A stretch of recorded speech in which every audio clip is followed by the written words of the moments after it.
Hey, Alex. Hi, John. You know what I hate? What's that? Just about everything about WW84, Wonder Woman 1984.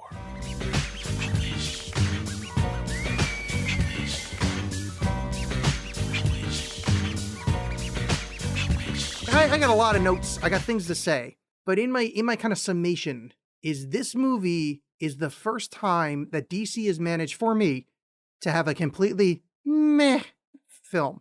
I didn't hate it. I also didn't really like anything about it. It happened. It was like the first Thor movie, where it's like, I mean, it's a movie. I don't want to watch it, but it's just a meh. I didn't find it polarizing at all. There was no joy. There was no hate. This must be what Commander Data from the famous Star Trek: The Next Generation felt. Nothing. When he watched Wonder Woman 1984. Yes, and then wrote a poem about it, and his cat's spots. Yeah. I disagree. I think it's almost like when you were talking about way back when, talking about The Fifth Element, and you're like, every choice was an odd one. Every choice in this one is completely baffling to me. Why they chose to do, like, why is it even in the 80s? None of it really makes any sense in that way. Anything that ends up happening, either bafflingly stupid or they hold your hand through it. And just horrible moral core at the center of this movie. Just awful. I get the moral core thing. Yeah. Every choice in this is weird. And it is not a well put together film at all. No, it feels like various versions of different movies. Like different drafts of Wonder Woman that they're like, well, we like this. Like, you could have made an entire movie just about the cheetah stuff, and that would have been fine. But they were like, no, we want kind of some of this, and then some of this element over here. We're just going to jam that together.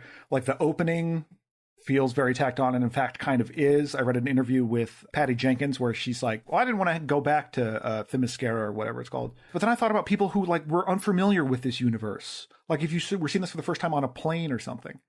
Why are you making movies for those people? Like, this is a sequel. In theory, they should have some, you know what I mean? Like, whatever.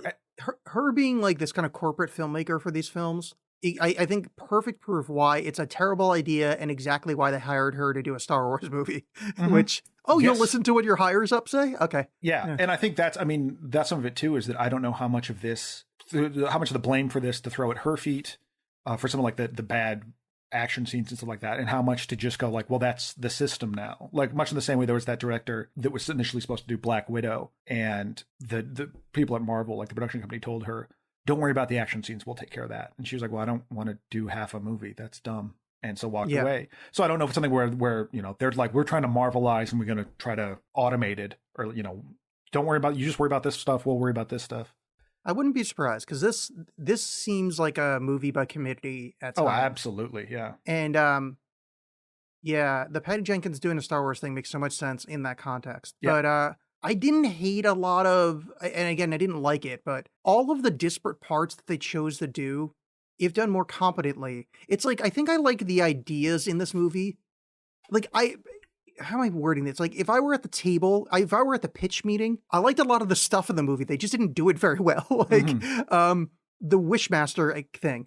I kind of like that idea. It's poorly done in this, but I like it as an idea. The Cheetara, that's a Thundercat. Cheetah? Is that? I believe it's just Cheetah. I don't know. I don't know the Wonder Woman mythos all that well, but that's kind of cool. This meek lady that finds an object. Okay, fine. I mean, it's not the most original idea, but fine. But like, throwing it in as like, she's like the Harvey Dent in this to the Joker Batman, where it's just like, why is this even in this movie? You know, it's just like, oh, you just want it to be like the moral story that go along with to articulate what it is, like Harvey Dent's fall. Okay. It's just, there's a lot of, but like, that idea is fine. Like, I like it being set in the 80s as a concept, but they didn't do enough 80s stuff. There was like nothing. There was the mall. There was the mall, and there was the fashion show part with Chris Pine. Yeah. And I'm sorry that I'm going back to my old Alex talks about dude's teeth ways, but Chris Pine looked like shit in this movie, and I don't get the thought behind that. He does look a little bit more haggard. I don't know if it's just because he's a reanimated corpse in someone else's body. Which sucks, because I thought Chris Pine had a lot of life in this as an actor, other than what he looked like. So like, trying to get him to, it's hard to get his energy up when he looks tired. Yeah. So it's like, well, this sucks. Like, the one highlight, I thought him and Pedro Pascal both got the tone of the movie, and then the movie didn't have the right tone for their performance, so it made it even worse. Yeah, I think I like Pedro Pascal. Like he's comic booky villain enough, and I think Chris Pine is charming enough, but I think what really helps him is the fact that he's cast next to an absolute zero. I do not understand Gal Gadot. I do not understand why she's in anything. Yeah. She sucks. I said last time that in the first one that like, boy, it'd be better if it was Gina Carano, maybe. But after watching The Mandalorian, even Gina Carano's not a great actress, but it would at least be something. Gina Carano is acting, at least. Acting like someone that isn't a transphobic pile of shit. Get it? Because she's a transphobe. Yes. But no, but Gina Carano is actually making choices.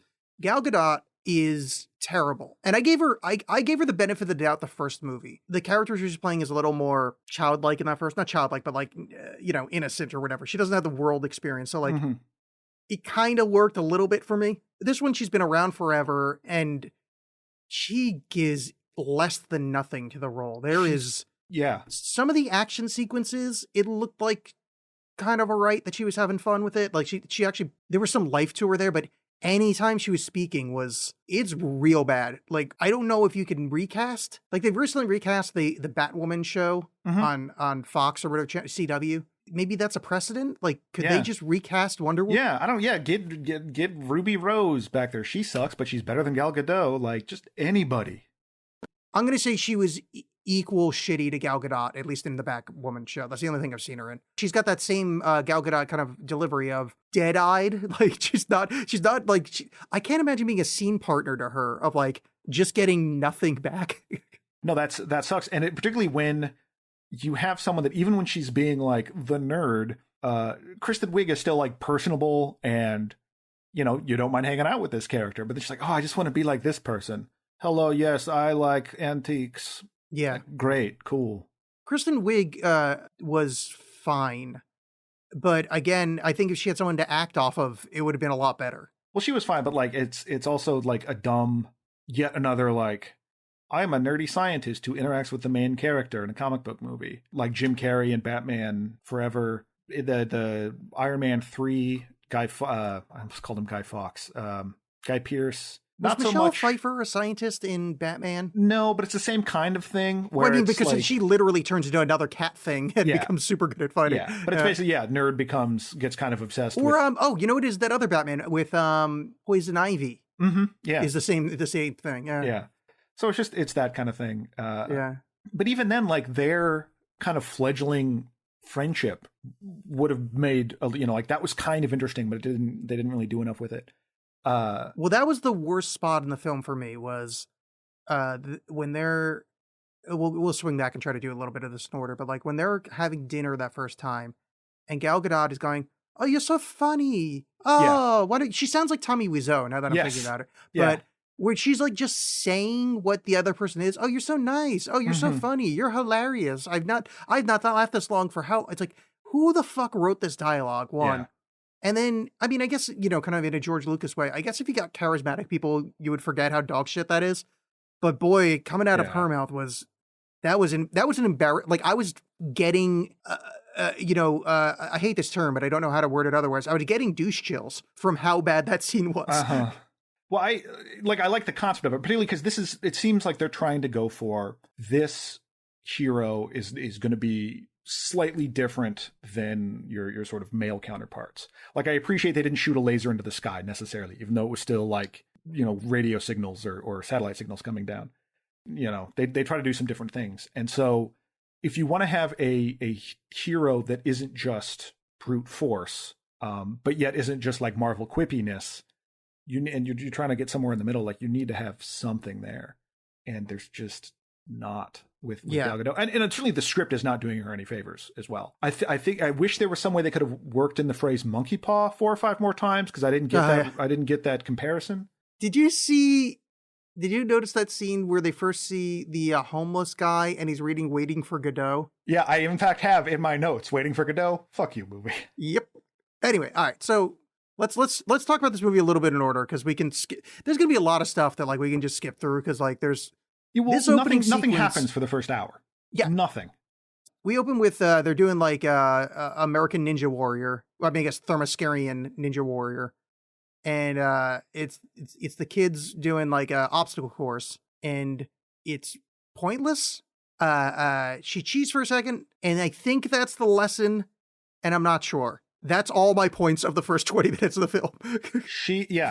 This whole thing makes less sense than Quidditch. Oh, less sense than Quidditch is... Oh, that's a brutal statement you just made. I just really want to sit with that for a second. It's true, though. I mean, like, because I don't even know what's going on. Like, some of it just looks like Cirque du Soleil stuff happening. Yeah, okay. All right. Like, the people are kind of doing those weird climbing things. And then, so she's part of this big race. And what I don't understand is so it's this, like, almost triathlon thing. She's riding a horse, she's swimming, doing all kinds of stuff. And at one point, you have to... she's, like, 8, but with all the other... She's competing against adults, because why not? But she's supposed to ride and shoot these like colored smoke things as she goes along to mark her place and like score some points. At some point, she falls off her horse and takes this slide to get back to exactly where she knows where her horse is going for some reason. And she's just about to win when Robin Wright shows back up, pulls her aside and is like, "Nope, you tried to cheat." But she wasn't going to win anyway.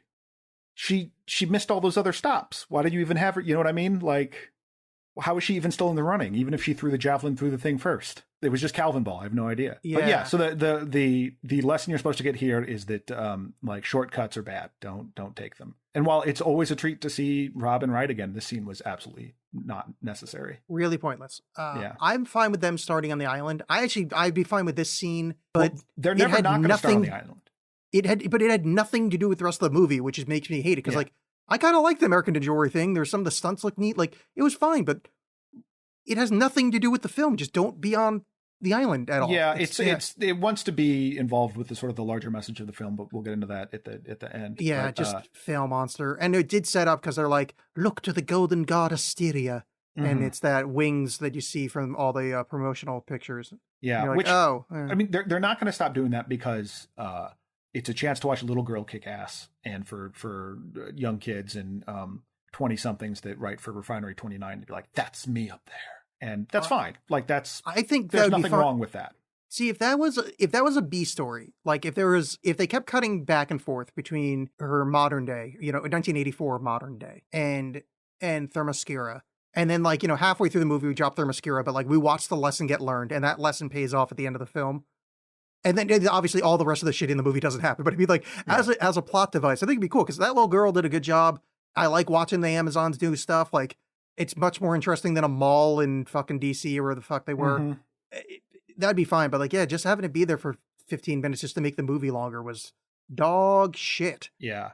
And speaking of dog shit, and this is a very specific complaint and does not really matter, but those opening titles were ugly as hell. Oh, yeah. Just like really cheap looking. That was like cutting edge in 2005. What you're doing right now. What is this? Yeah. And not that I love a big, I always love a big flashy title sequence, but just it was ugly. No, it was. The weird colors were. The font choice was ugly. Yeah. 2 shows in a row we talk about font, but the font choice was ugly. The score, especially starting this, is really bad. I'm not saying you should go back and listen, but the opening orchestral stuff is it sounds as if they bought it. You can buy like pre-made shit on the internet, like, oh, here's 5 minutes of ambient orchestral music to have in the background of a movie. Like it seems like that. Like it's really shitty. This is the thing we've talked about before, where people will play these temp tracks. They'll be like, I want it to kind of sound like this.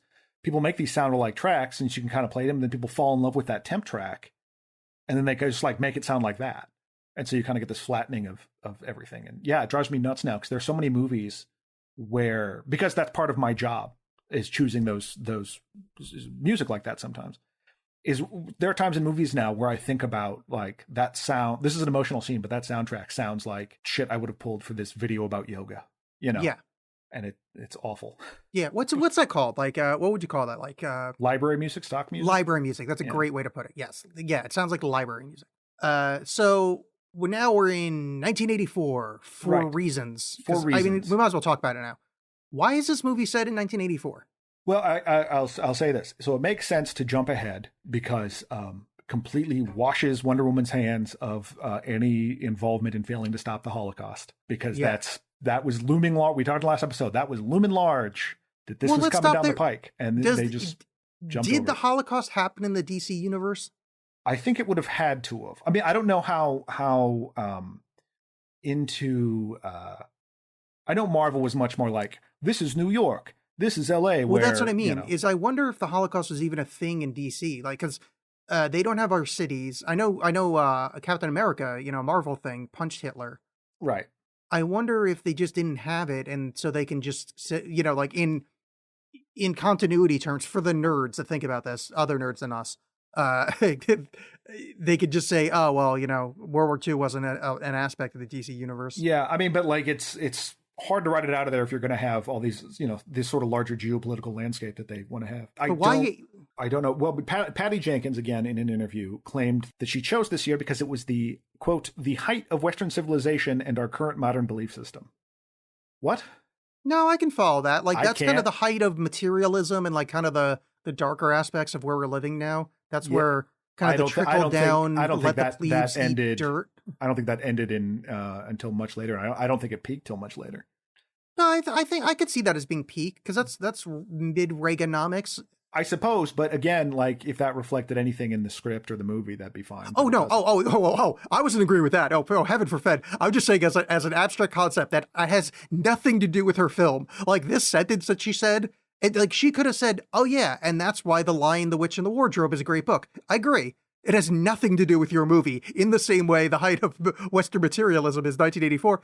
That's a valid thought. It has nothing to do with your film. And honestly, their 1984 made me think of 2015 and Back to the Future too, because it was like shiny and nice. Oh, yeah.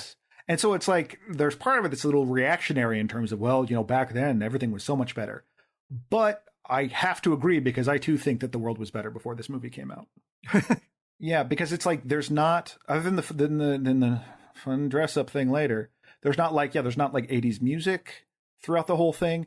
This mall The lack thing, of 80s music was did baffling. I did get kind of nostalgic from, because I'm from the Midwest and malls give me power. So I did kind of enjoy seeing some of that. But it also it feels a little strange that we are introduced from Wonder Woman, who at the end of the last movie fought the God of War, is that she's stopping mall crimes now. Oh yeah, she's saving some lady from falling off a bridge on her wedding day. Yeah. she saved that one lady from a sweet Trans Am, which was kind of awesome though. Yeah, I mean, not the saving, but I like to see a Trans Am. It made me think there's a board game I have. It's based on the Marvel universe, and when you start, you select a villain and you draw randomly from a couple of piles of cards the villain and like what their scheme is, and you could be like Galactus, the world leader, and his scheme is, I'm gonna rob a bank. And it's like, it doesn't make sense, and I kind of felt the same way. We're like, you've gone so big. I think that's kind of why I like Batman being this kind of contained universe, because he's like, no, I'm beating up mentally ill people, but like sometimes one of them gets really crazy and like something happens, but it's still like the same thing where I'm fighting the same kind of crime, but as soon as it gets like international, it gets a little weird. Yeah, so her selling mall crime. Yeah, the last movie I was fighting, the God of War, David Thewlis, and also what a weird robbery thing where the one guy just freaks out and gets a hostage, and it's really convoluted. Yeah, it's these guys rob like a Kay's Jewelers or whatever, and they're like, no, we don't want what's up front. We know you guys were secretly running ancient artifact black market out of the back of the mall, the back of the store in the mall, which fine, whatever. And sure enough, there are, and Wonder Woman is there to save the day. And when she shows up, one of the criminals freaks out and grabs a kid and holds her over the edge of a balcony. And I don't understand what he thought was going to happen there. It does. Also, why do mall cops have guns in this movie? I don't know. It's the 80s, I guess. I don't know. But I will give the criminal this. Like, he Michael Jacksoned a kid in the better way. He held a kid. He put two fingers in? No, he held a kid over a balcony. Oh, I know. I just want to pick a pedo joke. Yeah, I know you did, but I just like that there's two ways to Michael Jackson a kid, and he chose the better way. Oh yeah, fair enough. I totally missed your joke and just said it again to you. Yeah, just totally didn't get it. Just right over my head. I think you're so nice. I'm usually the one that makes the pedo jokes. It didn't even occur to me that that's what was happening right there. I'm the good one. Yeah, you're like the sweet Midwestern boy. I mean, you're fueled by hate, and really, I'm the good one if you think about it. Like all the Midwestern boys. So this is where I still have a bit of hope for the movie, because I'm like, all right, I don't know what that opening sequence was, but I don't hate it yet because I don't know that it has nothing to do with the film. And then this sequence, I'm like, all right, this is kind of fun. And then this is where the movie kind of the first signal comes up of like, oh, this is not going to be great. Is where they have the montage of Wonder Woman walking around being lonely. Yeah, and they show the guy's watch like 45 times. And like she's so sad in her absolutely gorgeous apartment, and like stunning life. This woman is an 11 out of 10 smoke show. She's incredibly smart. She's rich. She has a great job. But she's like, oh, I missed that one guy I fucked before he died on the plane. We had sex with once. I knew him for like a week. I get missing people. I'm prone to melancholy and nostalgia. I get it, lady. But your life is fucking rad. Like, get your. And also that where the waiter takes the other flatware from the table. Yes, and she's just looking at it like, oh, I wish somebody else was eating off of it. It's just, it's that was like this red flag of, oh boy, because up to that point I'm like, what are the reviewers so mad at? Like, this movie seems totally fine, but it's like, oh, this is getting shitty. And it felt like a Hallmark movie or like one of those romantic comedies where it's like, well, I have everything, but I need a man. Yeah. Which is great when you're, a female superhero. But there's in the montage of those like shots of her apartments like that, and you see these photos of her, like her life. And there's one picture of her with this old woman, and I swear to God, I thought it was Martin Scorsese's mom, which would have been hilarious if they added that in there as a fuck you. You don't like these movies? Yeah. We're hanging out with your mom, dude. That would be great. I wonder I guess that old lady was somebody from the first movie. I guess. Must have been. It was Dr. Poison or something. Yeah. Yeah. Wonder Woman did the lonely thing. And somewhere around here, they introduce Kirsten Shaw. Kristen Wiig. Kristen Wiig. Oh, yeah. Kirsten Shaw's the other lady named Kirsten. Well, the rest of my notes, I think I call her Shaw, so we're just going to have to deal with that. It's fine. I've been saying Godot this whole time, so it's whatever. Yeah, we're good at our job. We're introduced to her, and she is doing some very bad, clumsy acting. And so much to the point, I'm like, oh, is this like a fake out? Like, she's going to be really, really athletic and cool when she gets in her office. No, she's just like bad at acting clumsy. Well, because she can't walk in heels, which is the sign of a good woman, I guess. It's weird. I don't get it. But hey, good news for fans of Kristen Wiig's feet, because you're going to see a lot of them in this movie. Kristen Shaw. Oh, you fucking grosso. No, you're right though. Yeah, Quentin Tarantino was like, "This is my favorite movie of the year." Yeah, bad acting or heels. I don't know. Heels are stupid.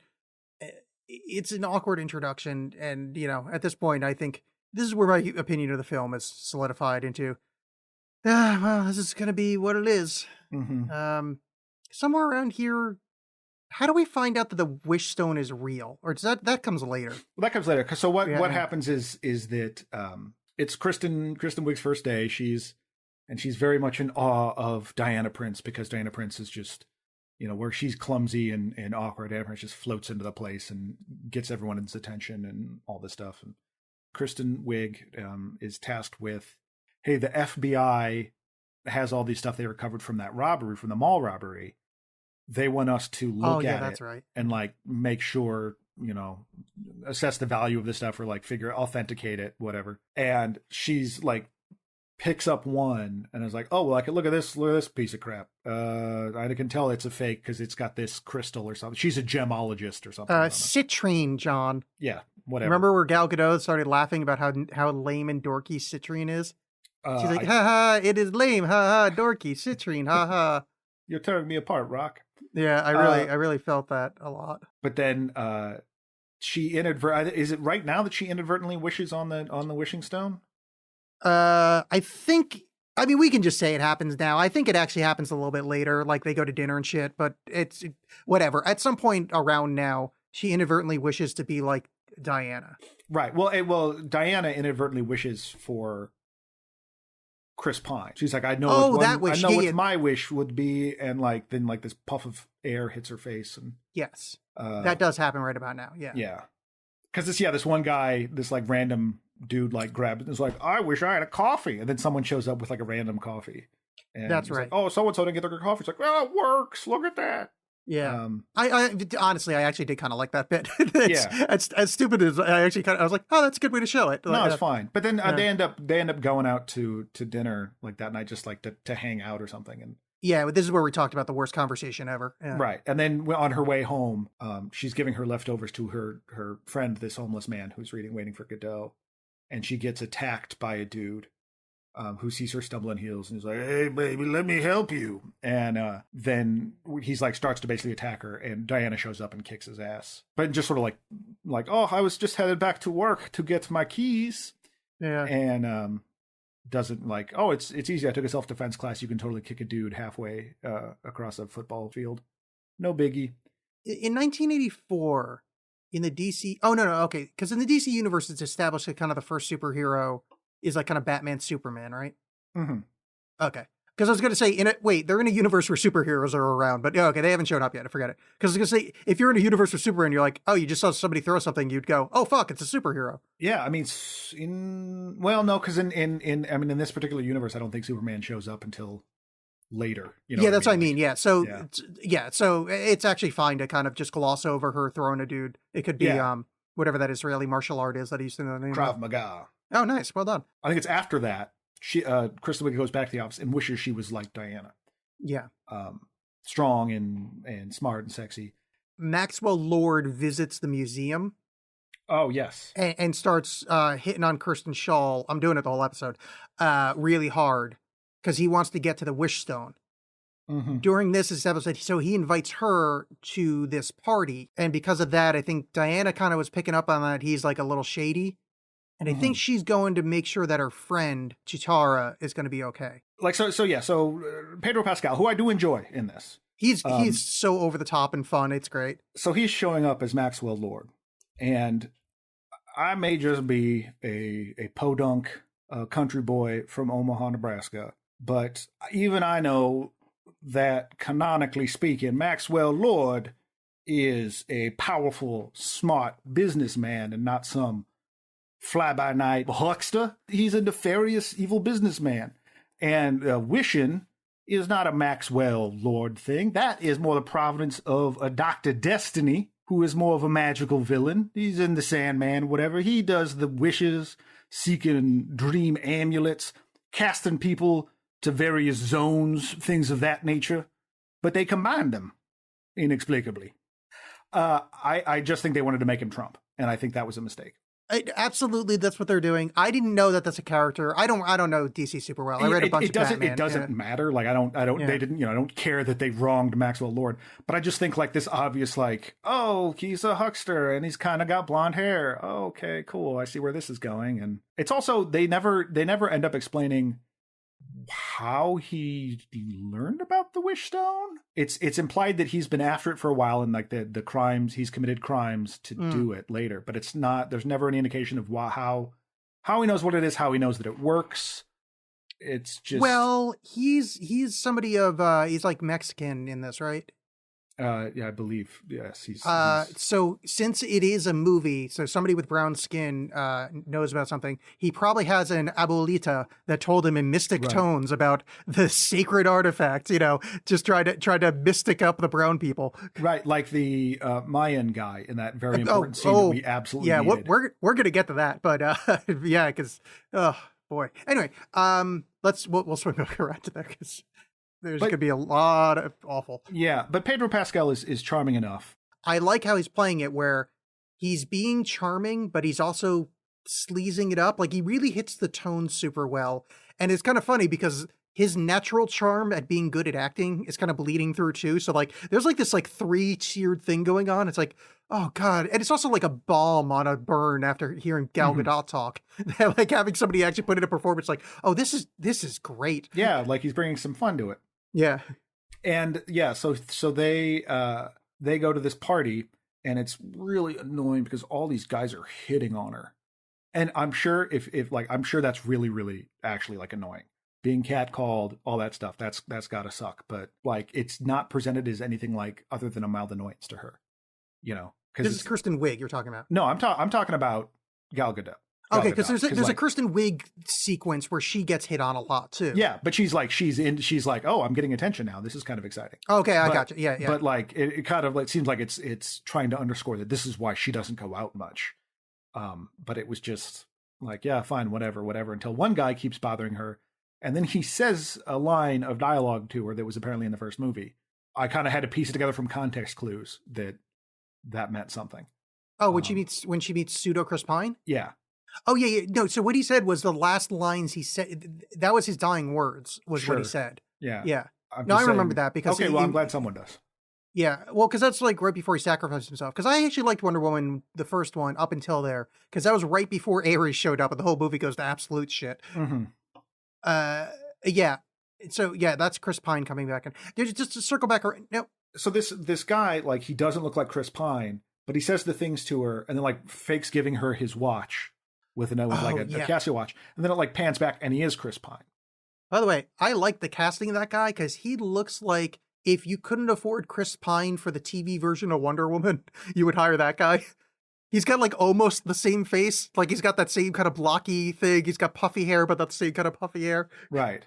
But here's a gigantic problem. What happened to that guy? Well, he comes back at the end. Yeah, he comes back. But what happened to him in that time? I mean, I like to think that he's trapped inside an eternal darkness inside of his own mind, and all he can do is scream and claw the walls and just hope it finally ends. Why not just have Chris Pine come back? I don't know. Because you know what she then does? She rapes this man. Yeah, I was going to say, yeah, there's a real... She absolutely, like, having seen Possessor, Brandon Cronenberg's Possessor, which I highly recommend. It is a dark movie, but it addresses these kind of things. And that was the first thing that came to my mind is like, well, then who's that? Where's that guy? And particularly when you find out that Chris Pine has been living at his apartment and all this stuff, like, where's this guy's friends? Like, what's his whole life? Why did you do this? Why didn't you just have Chris Pine show up? The rape thing is, I was raised in the 80s, as were you. So my brain is still in, hey, she can't rape him because she's a smoke show and all guys have a dick and they don't care. But like literally you had your body stolen and then somebody used your dick for you. Like there is no chance for you to consent. But I wonder if Patty Jenkins is, the reason I bring it up that way is I wonder if her age is kind of her brain's a little bit in our world where she just, I mean, I'm saying in the wrong. I know. Yeah. But I feel like this had to go through so many people. And but I'm assuming old ass executives. Like I'm guessing that up the chain from Patty Jenkins, she's the youngest person in that group. Probably, but it's just no, it's not okay. Because and the fact that no one's talking about it, and then at the end when she just leaves him in a riot, like what? Yeah, why are there no think pieces about this? By the way, because this seems like this should be. Oh, there are. Oh, okay. I haven't heard that yet. There's already some stuff, or like stuff that's mentioned it. And in fact, this woman I was going to shout out later, Roxana Haddadi, who wrote this great article about the trashy Middle Eastern stereotypes that are throughout this movie, wrote another article because there's something about this. There's a trend of some movies coming out right now where this is kind of a questionable issue, and this Wonder Woman was in there as well. There's a trend of movies with body swap dude rape? I don't know, just body swap, but like questions about male consent. Oh, gotcha. Okay, yeah. But yeah, because that just immediately like stuck out to me. And the fact that it's like never mentioned. Yeah, and we're definitely got to get to the Middle Eastern stereotype stuff when we get to the oil, because this movie is very 1984, even to its way it deals with male consent and deals with anybody from the Middle East. Because boy, I mean, it's a Borat character or a Sacha Baron Cohen character, pretty much. And I mean, so. Basically, so she runs away with this new Chris Pine to go bang, and Kristen Wiig gets with Max Lord, who attempts to seduce her and steals the wishing stone. I really liked Pedro Pascal in that part where he's walking through his office and he's strong and cool, and then he gets up to the actual like office floor. There's one person working there that's also working the front desk, and everything's gutted, and there's no phones. Yeah, and he's got just piles of bills. Loading up. It's odd. Just what they do with this character is so strange because he is this huckster, and but they do want you to have this like empathy for him. I don't necessarily think that's a bad thing to have with villains. Like, I don't know. I feel like it was really, really sympathetic to him throughout the whole thing. Yeah, he wasn't particularly villainous in a lot of, he was trying to get power and stuff like that, but it just, I don't know. It'll go into my whole rant at the end, I guess. But I don't even know how he starts with the wishing. Well, first he wishes to be the Dreamstone. Okay, that's what he does first. Is he wishes to be the Wishing Stone, like, which is again like why? That is so needlessly convoluted. Yeah, because even if the idea is like, well, if I wish that I'm the wishing, because the Wishing Stone is like, what's that thing? Monkey's paw, I think. I wish the movie would have said something about that. I don't think they mentioned it. Yeah, but that like, apparently like it'll give, but it'll take something from you, like not necessarily, you don't necessarily know what that is. I don't know if he's trying to get around that. It's like, but if I'm the Wishing Stone, then I can just take what other people, I can make the claims, and this wish won't backfire on me in any way, which doesn't make any sense. No.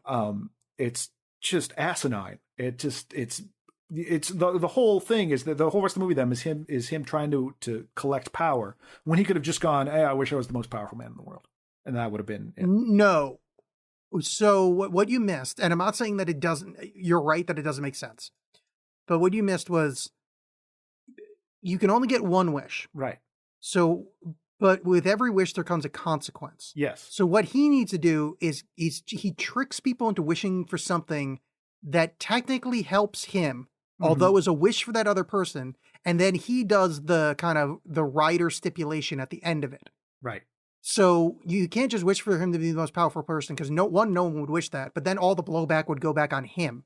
So what he's trying to do is worm his way to the top so that everybody can wish for small amounts, and all the blowback would, like, that's when he wishes for his, like, the rider on the contract is him getting his health back. No, I understand that, but my point is that initial wish that he made would have blowback. Well, yeah, it did, but it's all the blowback, like we're watching now with him getting sick. Yeah, he's dying, so it's a dumb plan. I'm not saying it's not a dumb plan, but what I'm saying is the first wish he couldn't do, because that amount of power, I think the inverse corollary of the amount of blowback would basically you'd be dead. Would it? Because there's no rhyme or reason for what gets taken. You know what I mean? Like he's great, like particularly at the end, because he's granting wishes. And he's like, oh, I'm going to take your health. You're that. You don't know what that's you're about. Right.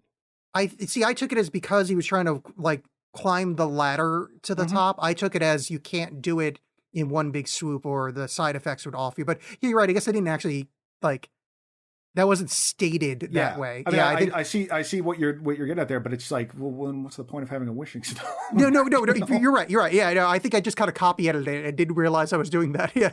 Well, I think the movie wants you to in a lot of ways. Yeah. I think that, like I said, they don't explain very much about this wishing stone, but you're supposed to fill it in. Like, okay, I kind of get the idea. I'm gonna go with this. Meanwhile, there's other things that they just desperately hold your hands on, and it's really weird. Yeah.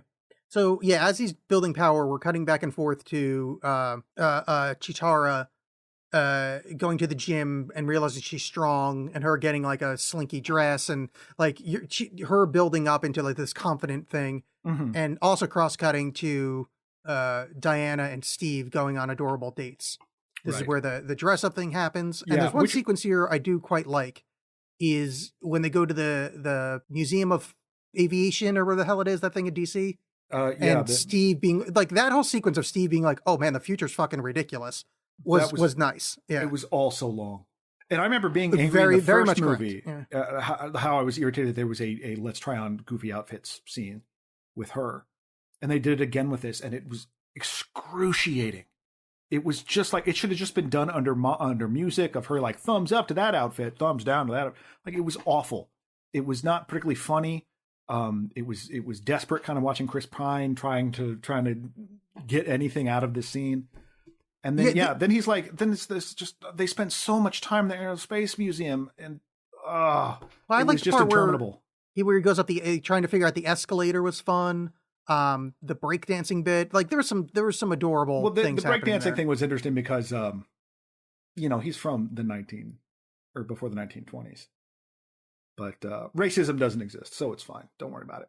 Well, I mean, I think in all of these movies, like every single movie based in the past, is that since he's a hero, he wasn't racist. It's just, I think you just kind of have to accept that. It's just a given. And and like, oh my God, he's seen a subway train, because trains didn't exist Well, that part was very confusing because I think they even had subways back in the 19 They whatever. did. Yeah, they absolutely did. Like that was weird because I think like Blondin or whatever, the guy that like did all the shit in London, that was in like the late 1800s when he was building all that. Yeah, so that was weird. But I like the escalator. That was fun because I remember the first time I went on it, and that was great.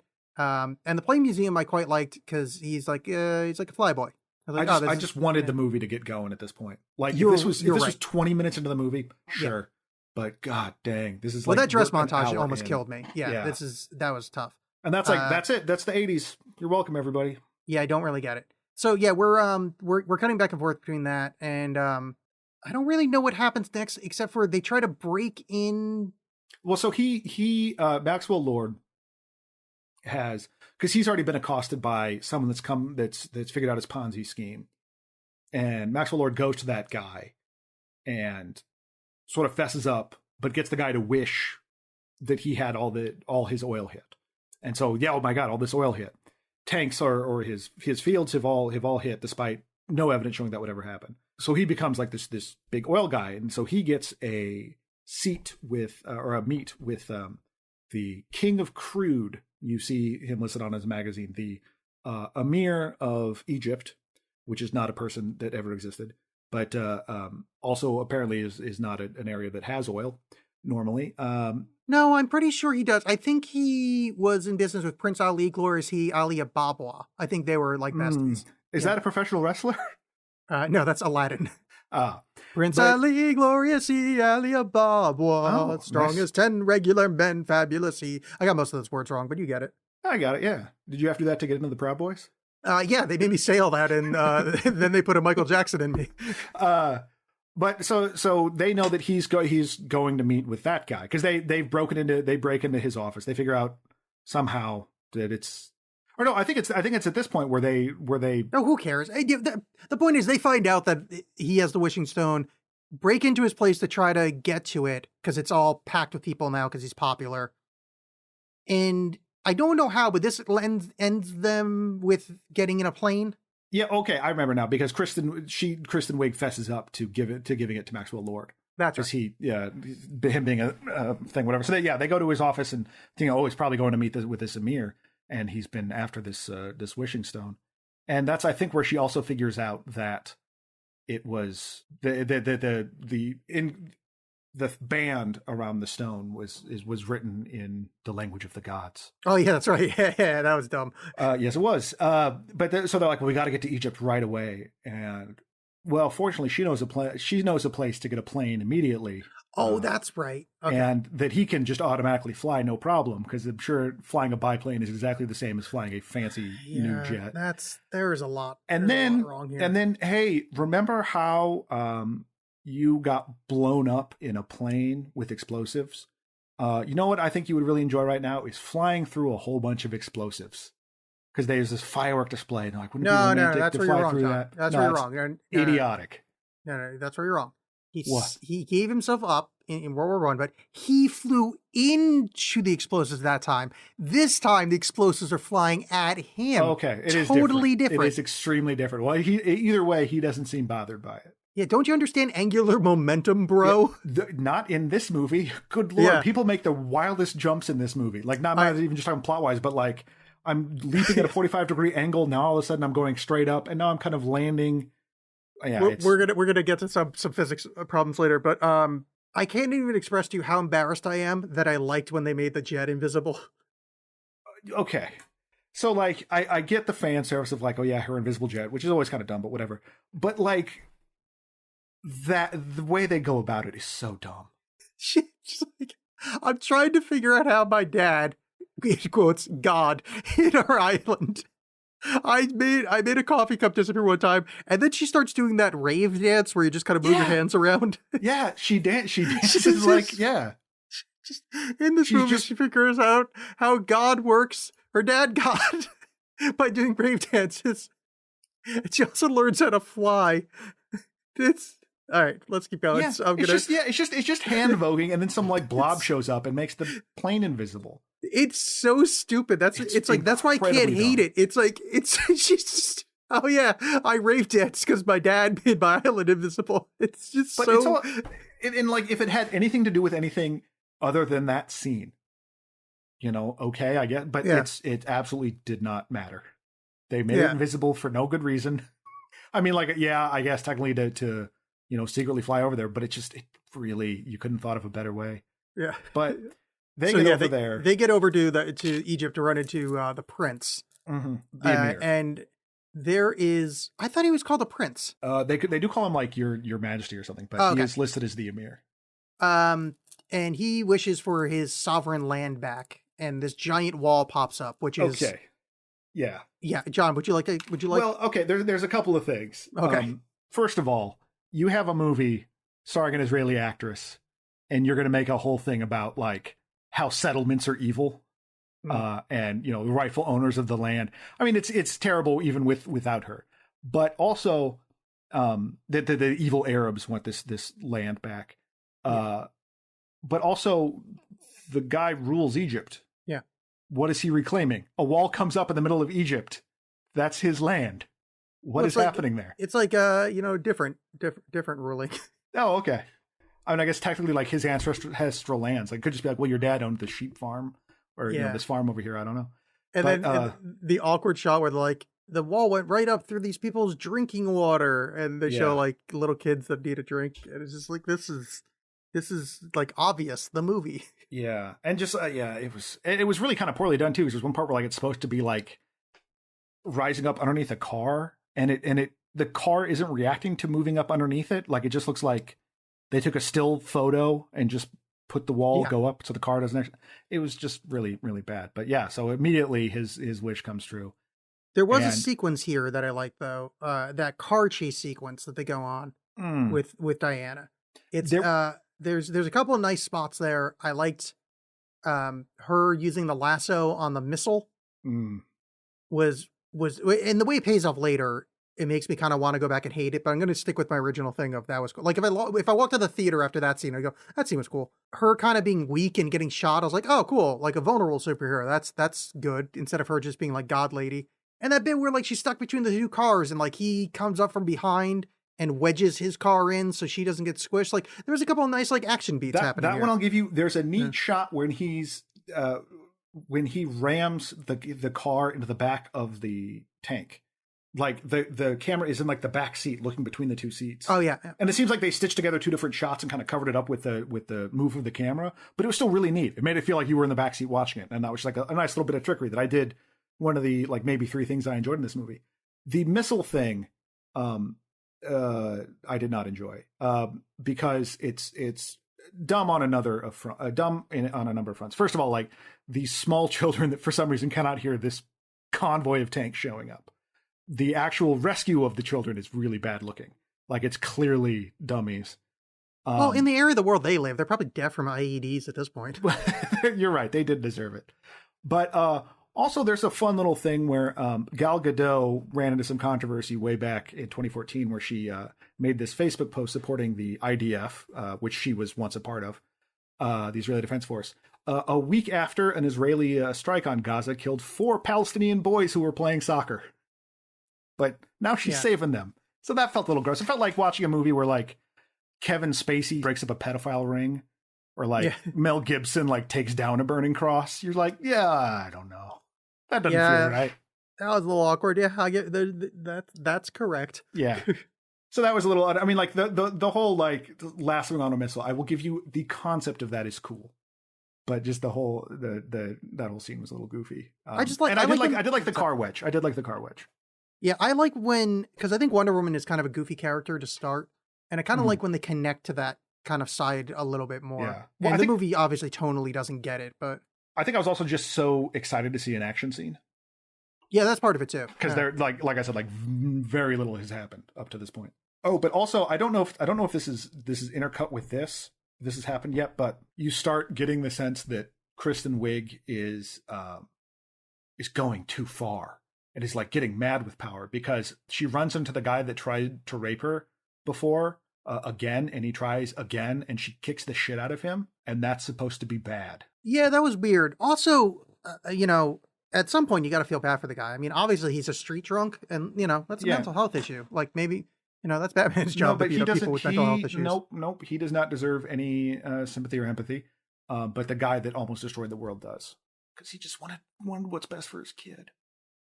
Yeah, well, he did, and his kid's like a person of color, so that's his kid whose wish inexplicably did not come true. No, because the kid already wished earlier.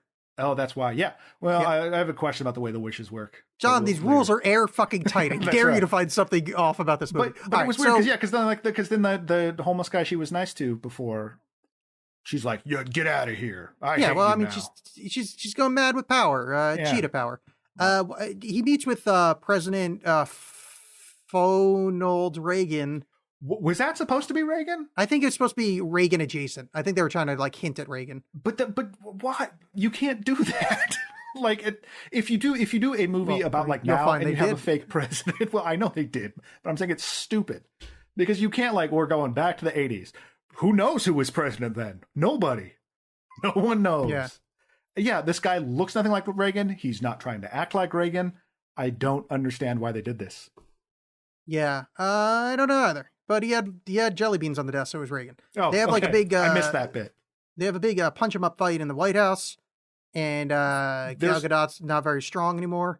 No, and I mean the hero losing their powers in the second movie of a series is not unheard of. I mean, it happens in Superman 2. I feel like Spider-Man 2 maybe even had that.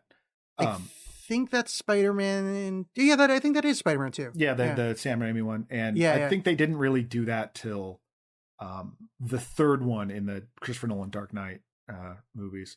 But yeah, that's not an uncommon thing. But I don't dislike the way they did it here, because she's still she's not completely powerless, but yeah, she's not operating at full capacity. And I did like when they get into the White House to try to stop what's her name, Max Lord. And then Cheetah shows up because she doesn't want she likes her wish. She doesn't want that to go away, and starts fighting Wonder Woman. And that spin move she does. I don't know what happened, but I thought it was cool. Diana starts trying to she tries to do the thing where she clanks her bracelets together and creates a force push or something, and she just jump spins through it. I'm like, that was cool. Oh yeah. And then that was it. Yeah, I mean, it would be a nice sequence. I wish there was more of it. Yeah, but then Ronald Reagan's voice, or his wish, is that he wished for more nukes, not peace, not prosperity, more nukes. Well, that's what it said to Reagan. He's an idiot and then wanted more nukes. I mean, it would make sense if it was if his brain was as gone as people think that it was at that time. Yeah. But no, they didn't play that up at all. Yeah, so it's realized here that Diana, her wish, the side effect is that she's losing her powers, and Chris Pine basically, it's like, hey, look, I got an extra day. This was great, but I got to peace out because you got to rescind your wish or shit's gonna go bad. And Diana's, reticent to do it, and they could finally get to say goodbye properly, and it's, mildly emotional. The movie's pretty shitty at this point, so it's kind of hard to. Well, yeah, so this skips over the Frank the Mayan guy, because that's right when they come back from Egypt. Oh yeah. Well, whatever. She says goodbye to Steve, rescinds the wish, she gets her powers back. All right. Earlier in the film, do we really need to talk about it? We've been going for a while. Yeah. I don't care. I'm just saying it was a dumb scene. I mean, we kind of covered it was a dumb scene. Okay. Yeah. All right. Yeah. So they meet with this Mayan shaman. It's kind of racist. And they call it out for being racist, which makes it worse because this movie's sort of racist. And she can read whatever the Mayan language is called, and she finds out that it's bad. She's like, "Oh no, it's that god. That's a trickster god. The god of lies." Yes, it's, and then he's gonna get the staff. But here's and then kill Agent Coulson later. Oh wait, sorry. Here's the question. Yeah, is so she tasks when they're in Egypt. She tasks Kristen Wiig's character with finding out more information about this thing. Yeah. When they get back, Kristen Wiig's there's, it's all over the place. It's it's on Romulus is holding it on this Roman medal, or, all the stuff. But it kind of, the path runs that the only thing I found was this shaman, a flyer for Frank the shaman who can know something about it. It seems really dumb and out there. Well, it's all we got. So they go down there, and yeah, it's some weird guy with dreads and like in a crummy squat. I'm like, boy, this seems weird. And yeah, your name's Frank. You're a shaman, and then he's got this book that his grandpa had, and then they get the information from there. Why not just have Kristen Wiig find the information? Yeah. Like, why was that scene there? It was so annoying. Like, you would have had the same beat, the same, like, you could have said monkey paw 45 times. Why was this man in the movie? I don't get. I know, it's so long. It's so long, this movie. Pretty long. After that happens, we do. They do the wish where Steve goes away. Yeah, she gets all swole again. Yeah, people are getting more and more wishes, and things are going insane. There's cows because some guy wanted a cow or something. Yeah. This is where she hitches a ride on a plane because her lasso is 1,000,000 miles long. Mm-hmm. And this is the scene that, of all the meh in this movie, this is the one that actually annoyed me about how bad it was, where she learns how to fly by like harnessing light. This could have been a good scene if they had a better actress and a better director. Because I can just imagine a superhero coming into their powers in that way of like awkwardly, like a newborn fawn trying to learn how to walk with its wobbly legs, watching somebody try to fly. It's like, oh, this could be so cool. And there was no joy in it. And Godot's awful. And it's just stupid. And the lasso being 1,000,000 miles long is dumb. Because I think at some point later or earlier in the film, the lasso was too short and she kind of slipped off the end of it. So it's just, it's so annoying because it's like, oh, this would have been a good scene, and it definitely wasn't. A couple of things would have made a good scene. One, first of all, it just made me think of the bit in Spider-Man: Homecoming where he's in the suburbs and he goes to shoot his web at nothing, and he's like, oh yeah, because there's nothing up there. She does not have that problem. She can just attach it to clouds, I guess. But if it had anything to do with anything, it might have been a better scene. Because it doesn't have anything to do with this sort of wishing. She doesn't work to get it. She just kind of remembers, oh, what if I try? Oh, okay, I can do it. Which isn't really the message of the thing. Like, it felt like it belonged in a different version of this movie that they cut out everything else around it. I mean, good for you. You can fly now. And around this, she after she learns to fly, she immediately goes back home to get her armor that she mentions earlier that, and I love this because this is the armor that you've seen her in the promos for it, which I'd like to point out that those posters for the movie that were all like crazy with the colors, they apparently used up all the colors in those posters because this is a pretty bland ass looking movie. Yep. And not very 80s looking either. It's really like, but this I forget the character's name, but the super best person from her island. Oh, Asteria. Right. Like made this great armor to fight, to defend herself from invaders. And they show it, and it's basically like the cast of 300 just wailing on this woman. It's a bunch of like shirtless dudes screaming and like playing their swords against her wings. And then they make some comment about her sacrificing herself and saving the day. So it kind of sounds like, well, we built this amazing armor and everyone like donated stuff so we could build this amazing armor for her. Oh, it did not work. She died immediately. But boy, it was neat looking armor. You're not to say your point is wrong, but you're incorrect in that the line is that she bought them enough time so the rest of the Amazons can go to Themyscira. Is that the Asteria's play was to delay. Okay. Like to take all the hits from mankind so the rest of the Amazons can go away. No, I'm not in no way am I saying this is like, no, exactly. Yeah. It was in the terrible dialogue, in the terrible scene that your point stands. It wasn't so that she could win, it's that she could delay. So the armor did technically, in quotes, work for its purpose. Yeah. And then they went back and stole it from her grave. I guess, and somehow it wasn't destroyed. Okay. Yeah, why not? But she goes back and it does look cool. You know, it's neat looking armor, but again, it feels very like an afterthought. Because I know that she's weak or whatever, but well, she's strong now because she got her shit back. Yeah. And then here's where my problems really start because Kristen Wiig is now aligned with Max Lord. She already had a wish, but she gets an additional wish, and I don't know if this is because since he's the wishing stone, it's a different wishing stone. She can do it now. But she already wished to be like Diana, but now she wishes, she's like, I don't want to be like anybody else. I want to be something brand new, an apex predator. I think what that was is, you know how he does his little addendum to get his shit done, what other people are wishing? So he's in this TV studio that connects him to the rest of the world as a MacGuffin thing. And he's getting all these wishes from random people on the street, and they're dying because their wishes are going sideways. He asks her what she wants and then uses one of the randos' wishes to give her that.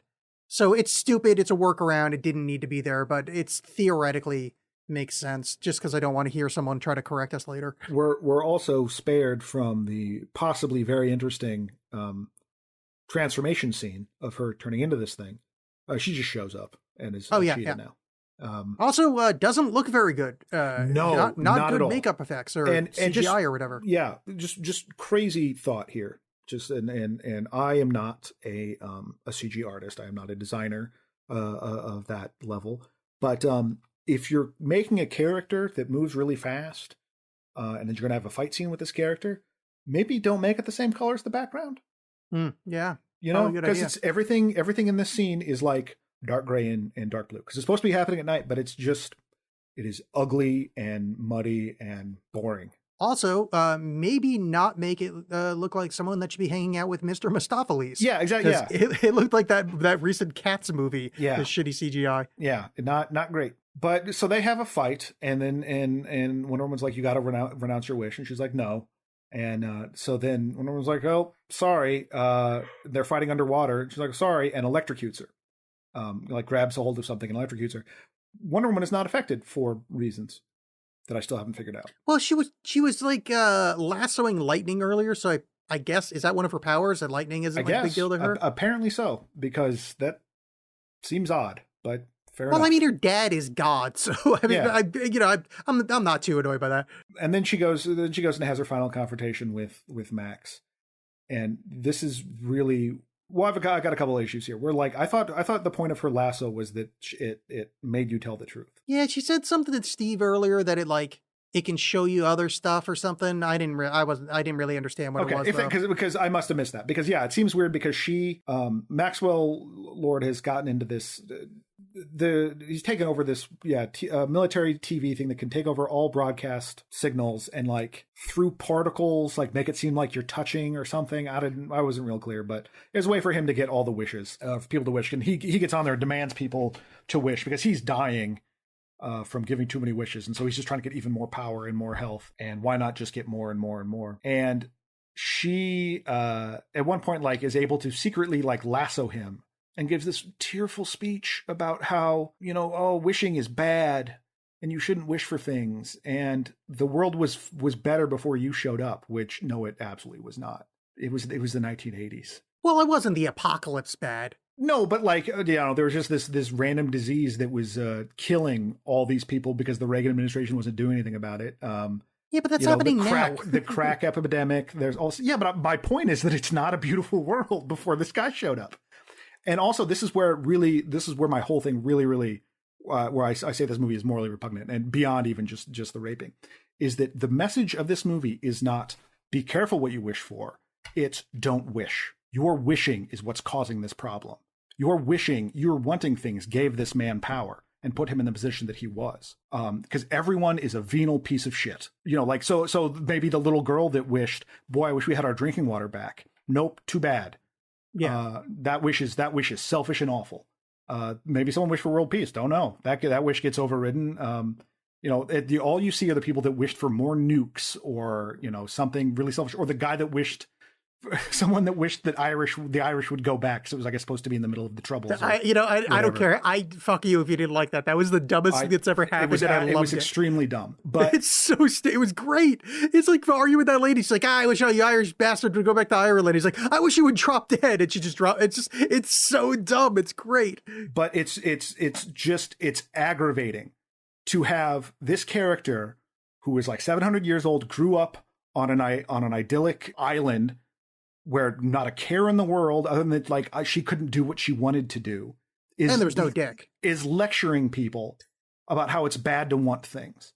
That like she doesn't try to ever tell Kristen Wiig you don't need to be like me. Like, you're cool in your own way or anything like that. No, it's punishing her for trying to be like her, for wanting something.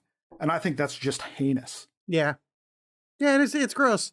Yeah. It's not a good message. No, it's not. It's absolutely terrible. And I think, and it makes me so mad, because I would be thrilled if this movie were just like bleh. But I think it is actively harmful. I think it's shit. I mean, I just don't take it that far. I think it's stupidly meh. Yeah, I think it's an extremely bad message to give to people. Yeah, I mean, again, it's every superhero movie, if you break it down, is terrible messaging. But, yeah, I mean, like, obviously there's the sort of Ayn Randy and super, but this is so like on its face about it, where it's like, yeah, which like you as a person don't want things like that's not a good message. It's like, well, it's that like, yeah, that the little kids who were about to get killed by the caravan. I guess they just didn't work hard enough to not get killed by the caravan, Well, I mean, you are 100% right, but if I can argue a defense, and I'm not saying it's in the movie, but I think what they were trying to do is keep the theme that is barely there of Steve sacrificing himself, is that if you want something that's for the greater good, then it's fine, because that's like giving up your wish, as long as there's sacrifice involved. It's not there. And that's also not all that great, but like, yeah. I can see the less morally reprehensible. I could see what she was going for, Patty Jenkins, and missed horribly. But yeah, like I don't think she's Stalin. I just think she's incompetent a bit. Yeah, but I just think, and yeah, the fact that it just never crosses her mind that maybe she shouldn't have sexually violated this man. Like, yeah, that is remarkable. That's in this movie. Yeah, it's what a weird choice to make. Yeah. Well, she says today, well, we also get this, before we get this flashback to everything that happened in his life, in Maxwell Lord's life, that turned him into this. Yeah. That his parents yelled at him for wetting the bed and were abusive, and he watched his dad abuse his mom. And then like the kids at school made fun of him because he was eating tamales and didn't have good shoes. But, if he just worked hard, but he cheated and wished for something. And that's bad. That's bad, folks. But you get this big sympathetic thing where he reunites with his son, and his son's like, it's like, oh, I'm not a good person. I did it all for you. I understand them trying to do like a different. I'm not just going to beat the shit out of this guy in the ending, but I kind of wanted more to happen to him. It was awkward. It was uncomfortable, and so Max and the kid reunite, and then Diana runs into the guy that Steve was in. Yeah, where she runs into him at? The street somewhere? I don't know. Yeah, the street during some like fucking Christmas celebration. Christmas, which is all about wishes and hopes. No, but let's cut from you lecturing us about how bad that is to a scene about Christmas. And someone is, or many people have pointed out that like it looks like a fucking Hallmark movie. Yeah, it's not good. And she doesn't apologize for raping him, which is then you see like this little girl. She lets go of a red star balloon. Which symbolizes the rise of Mother Russia over the capitalist scum that made this movie, and how they never actually showed the Russians canceling their nukes, and that they're 5 minutes from a total annihilation. Yep. End of movie. Yeah. Well, almost. Yeah. So there's a mid-credit sequence where this hooded woman is walking in a street, some busy street, and some kind of pole is about to fall on a child. And she stops it with one hand. And they're like, "Thanks, lady." And she drops it, and it's Linda Carter. No. What's her name? Lindsay Wagner. Nope, Lindsay. You were right the first time. Who's Lindsay Wagner? The Bionic Woman. Oh, the Bionic Woman. Oh, that's close. I had a 70s brunette lady that was strong as fuck. Okay. So, and she's like, "Hey, no problem. My name's Asteria." Wink. Yeah. And it's from my culture. Oh yeah, it's from my culture. What's such a bad line?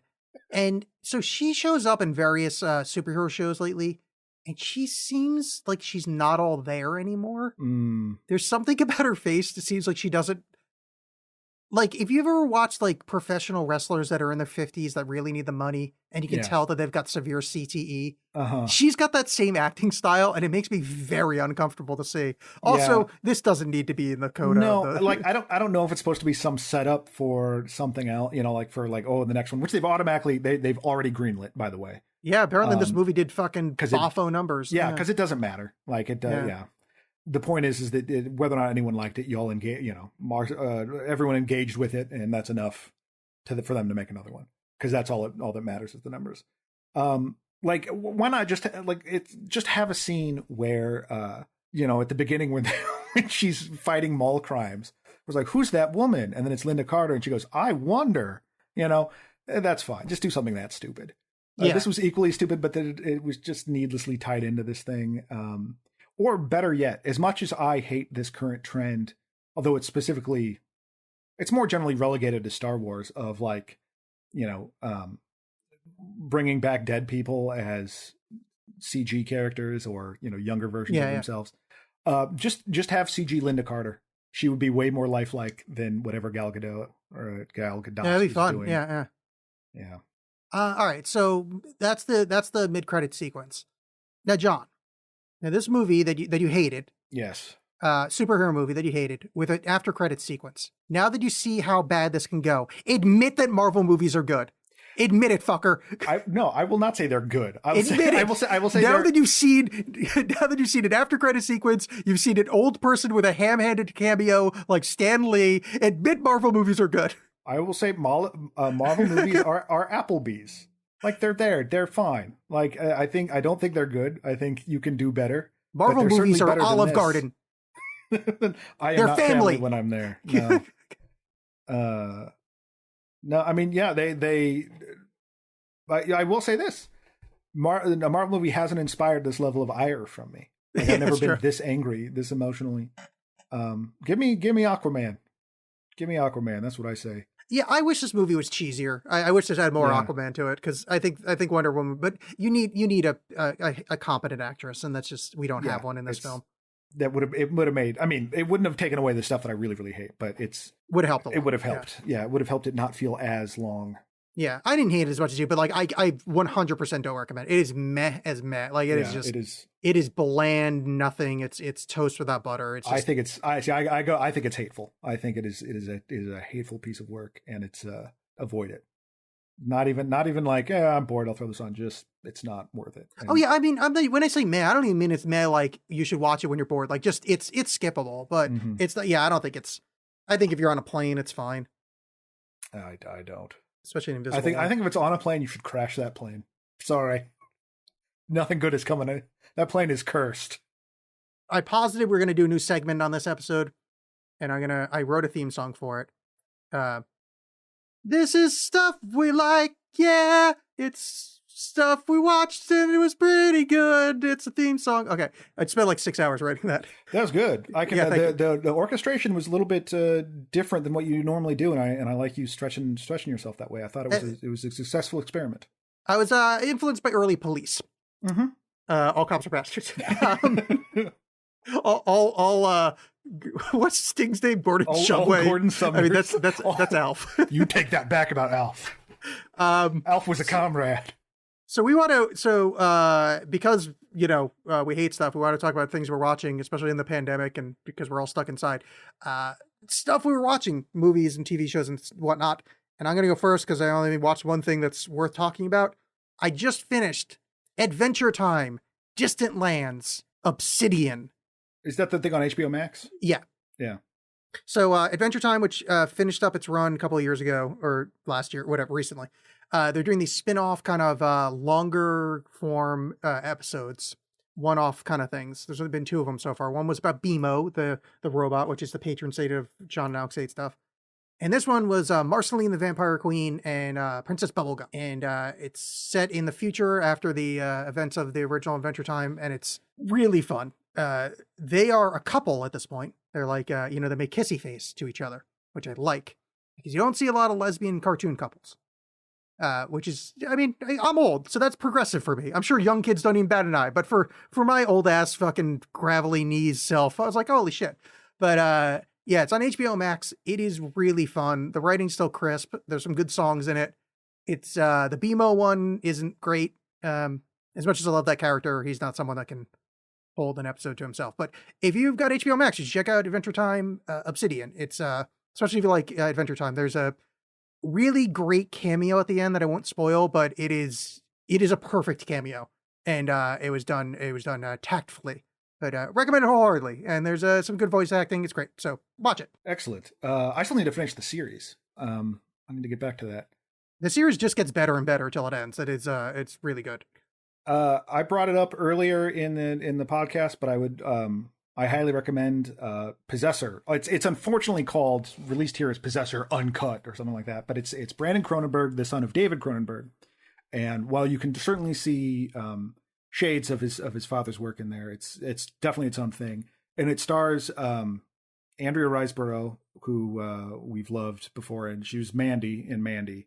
And I also wrote John Carter from Mars. Yep, same person. But like I think she's such a phenomenal actress, and I've loved everything she's in, and she is great in this. And it is a mind fuck of a movie. Sean Bean's in it, so you can guess what happens to him. But it's great. It's hard to watch. It's violent at times, and definitely does some things I haven't seen in movies before. But definitely that. And then I just received today's late Christmas present, the movie Rockers, which is it was made in the 70s. It stars a whole bunch of reggae artists and other people, and it's mainly just kind of a hangout movie. The story is ostensibly about the main character Horsemouth he wants to get a moped to deliver records, to make some money delivering records, and it kind of just goes from there.